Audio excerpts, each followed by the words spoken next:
Дни пошли чередой по-прежнему. Опять чаще стал купец о жизни размышлять. Писал о себе, о купцах, о природе и о быту малых городов. Дмитрий Иванович Стахеев был родом из Елабуги. Во второй половине 19 века его очерки, статьи и стихи печатали такие популярные журналы, как «Вестник Европы», «Русский вестник», «Наблюдатель». Одну из пьес поставили в Александринском театре Петербурга.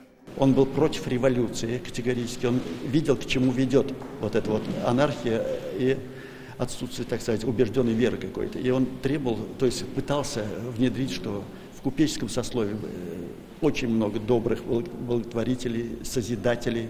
Купцы не только как у Островского, грабители, кабанихи и дихи, а нормальные люди. Он родился в семье богатого купца. Уже в 14 лет уехал в Сибирь по торговым делам отца. Позже переехал в Петербург. С 65 жил в Ялте, но на протяжении всей жизни приезжал на родину. В Казани Дмитрий Иванович чаще был проездом по пути в Елабугу. Останавливался он именно здесь, ныне на Лобачевского 9, в доме своего двоюродного дяди Ивана Григорьевича Стахеева. Его род был купеческим. Хлеботорговля, добыча сырья, логистика. Они были одними из самых видных предпринимателей того столетия. Об их благотворительной деятельности слагали легенды. Построил десятки церквей, который финансировал различные приюты, который выделял большие деньги на помощь неимущим. Благодаря его подвижнической деятельности был создан специальный благотворительный комитет Стахеевых. Он существовал в Елабуге, где концентрировались миллионные суммы. Во время Советской России и ТССР его творчество было под запретом.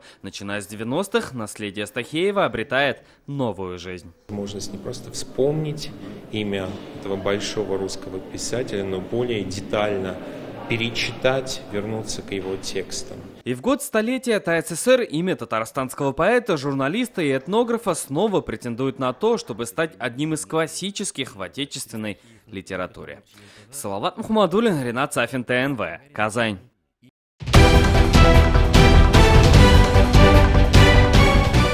Все новости дня, выпуски программы «Новости Татарстана», программы и фильмы на сайте tnv.ru и на YouTube-канале ТНВ. Подписывайтесь.